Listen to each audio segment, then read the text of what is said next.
While I was looking for my assigned table, I was listening to a proceeding that was being broadcast over the public address speakers in the room. The Board of Canvassers and the attorneys for the Trump and Biden campaigns were discussing the fact that ballots were being run through counting machines after the room had been cleared of observers at the end of Saturday evening's recount activities. I found this very disturbing, and knowing that evidence of wrongdoing has a tendency to get lost, I clicked on my camera on my phone and recorded the discussion. I forwarded this recording to Representative Branchin for her attention, and she asked me to testify here today. I have a transcript of the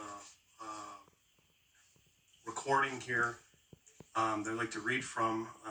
This is one of the Trump attorneys talking during this conversation. It's, Mr. Chairman, I'd like to put on the record my observations of what I saw last night. The board, I believe, around, it's intelligible, 8 o'clock-ish, when we called it a day, called it a night, we were told that there were a few ballots that were going to be run. It took me a while to gather my things and speak with various people. It was about 8:30 when a gentleman came to me and said, "Do you know they're still running ballots over there?" I said, "That can't be." He said, "Well, yeah, look." I walked over there with Mr. Voiland. When I got there at approximately 8:30, 2 machines were running. The observer said that the third one had been running, but it was stopped, those machines. Mr. Voiland then went to try to locate someone and brought Mr. Christensen over. It was not until at least 8:35 that those machines were stopped. It wasn't a few ballots, and I understand that that was a reference to another machine at another location. I just want to put on the record that we were totally unable to observe any of that. I know the procedures. We just discussed them to be put in place, but it should not have happened, and the entire ward and everyone I am looking at was long gone by the time this all occurred, except for the clerk, as you're able to see. And this is just an indication that we have to tighten this ship up, because we are floating in perilous waters here with these kinds of things going on. That was not a few ballots that were being run. It was stacks and stacks of ballots for at least a half an hour after the chair called adjournment. And that should not have happened. It goes on to explain more. I have a quote here from Christensen, the Board of Canvassers, the county clerk. He said, "I would agree. It was not this much. There were stacks and stacks, and that is not acceptable. I would agree." And they go on to talk about how they remedied that. I don't really understand from this how they actually did remedy that.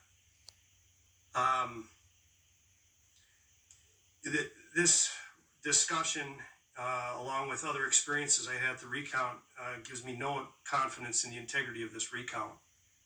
I observed many other concerning things. When we went into the Wisconsin Center, we were told we could not have backpacks, purses, or bags. When I went in there, I saw several Biden observers with large camping-style backpacks, walking through the facility. Several of them were congregating down by where the ballots were kept and stored. They would form, against social distancing guidelines, they would form a group which blocked the ability to see what was going on behind them. What went on behind there, I have no idea, but they should not have been allowed, in my opinion, to be anywhere near those places where those ballots were stored. I observed a woman on the floor counting ballots and election materials, which was very unusual since there were several empty tables in the room where she could have put those things on those tables to sort them out and also have observation. She was in an area that was difficult to see, and she had boxes kind of stacked up, so it was difficult to see what she was doing back there. She was taking the ballots and running through them, ballots and envelopes, it looked like. I couldn't tell from that distance. I asked several of the Trump attorneys, what is going on there? What is that procedure, and why is that happening? And they tried to investigate, and they got no answer as to what she was actually doing there. There were several boxes, large, that you would get reams of paper in an office setting, large boxes like that. I was told that the tabulators were the only people who were allowed to handle election materials, which meant that the election materials were put in sealed bags and bins, and they were transported around in those bins. When it came time to count them, they would take them out of the bags, count them, put them back when they were done inside the seals, and moved on. I observed a man walking, actually this happened several times, walking around with a handful of ballots throughout the center. I don't know where he was going or coming. What he did with those ballots, I was unable to see. It's a very big room and hard to see, but I saw this guy walking around with ballots. The only people who were ever told to social distance were the Trump observers. I have many instances where the people, Biden observers, were close together. The recount workers were touching each other. They were sitting next to each other. But yet the Trump ballot observers had to be, I'll defer a little bit to Mr. Spendel's testimony too. I agree with what you had to be 6 feet back in a chair through plexiglass with a ballot worker going that fast, and you were supposed to be able to see what was on those ballots. Is it completely impossible? The only two things that you could say to the election workers was, "I object," or "please slow down." They would ignore anything else that you said to them. You could not ask them a question. You couldn't say anything else. If you said, "I object," most of the time they would stop. Sometimes they would continue. But if you said, "I object," they were supposed to stop. You had to go get an attorney.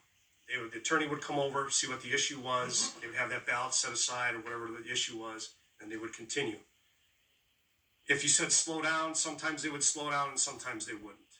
They would just continue taking the ballots across. I can't specifically attest to this, but I talked to other people who were there on Friday and Saturday, and they were telling me before I went in there that I should expect to walk into a room full of hate, which got my attention. They said that on Friday and Saturday, there were Biden observers who would scream obscenities in your ear while you were watching them you do your job. There was very little police presence there. There were a few sheriffs walking around, but I normally at a large event like a Bucks game or something, you would see police officers at the doors in specific areas. So if you needed a police officer, if someone had a health problem, something, you could go to those areas.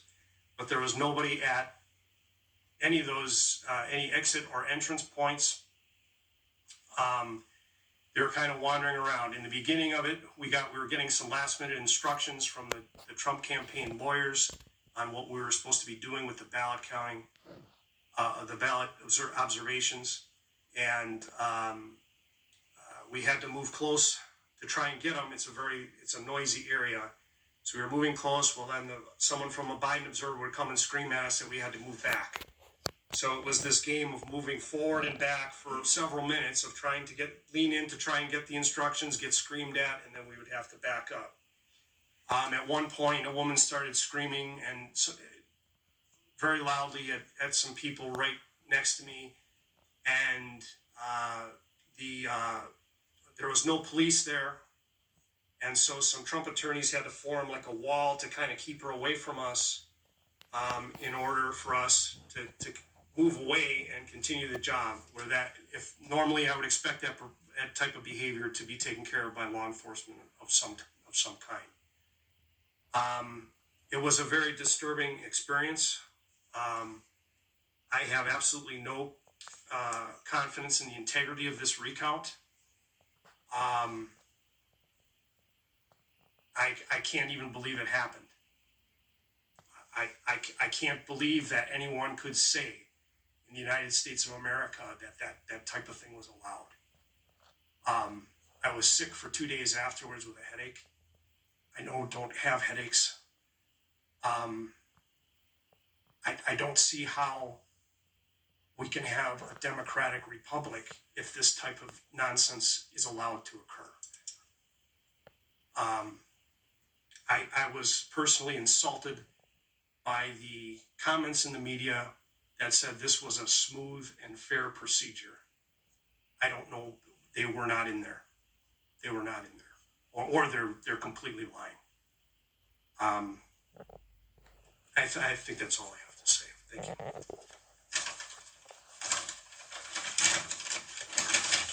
Do you have any questions?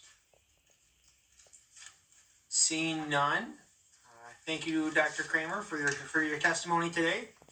We've all been going for a while, so I think we're a little bit tired.